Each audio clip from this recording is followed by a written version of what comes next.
Energy of places. இப்போது நீங்கள் கோவிலுக்கு போயிருப்பீங்க. அங்கே ரொம்ப ஒரு பாசிட்டிவ் எனர்ஜி இருக்கும், ஒரு பாசிட்டிவ் ஃபீல் பண்ண முடியும், ரொம்ப ரிலாக்ஸாக இருப்பீங்க. ஸோ நீங்கள் நினைக்கிறது நடக்கிறதுக்கு ஒரு ரைட் பிளேஸாக இருக்கும்.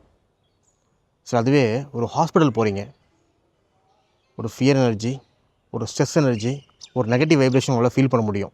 ஈவன் தோ அந்த ஹாஸ்பிட்டலில் யாரையோ ஒரு நபரை பார்க்க போனாலுமே அந்த ஃபீல் நீங்கள் பண்ண முடியும். கண்டிப்பாக நீங்கள் ஃபீல் பண்ணியிருப்பீங்க.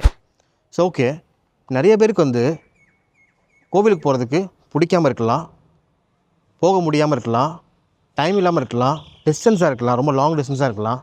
சரி, அவங்களுக்குலாம் என்ன சொல்யூஷன்?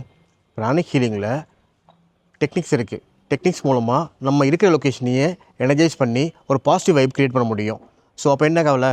உங்களுக்கு எந்த ஒரு டிசிஷன் மேக்கிங்காகவும் சரி, இல்லை ஹாப்பி மூமெண்ட் உங்கள் ஃபேமிலியோட ஸ்பெண்ட் பண்ணவும் சரி, அங்கே நீங்கள் ஈஸியாக பண்ணிக்கலாம். ஸோ எந்த லொக்கேஷன் போனாலும் சரி, அந்த லொக்கேஷனை உங்களால் அதை பாசிட்டிவ் எனர்ஜியாக மாற்ற முடியும், ரொம்ப ஹாப்பியாக லைஃப் லீட் பண்ண முடியும். இது எப்படி பண்ணணுன்ட்டு உங்களுக்கு டவுட் இருக்கா? எனக்கு டிஎம் பண்ணுங்கள், நான் உங்களுக்கு பர்சனலாக எக்ஸ்பிளைன் பண்ணுறேன். தேங்க்யூ.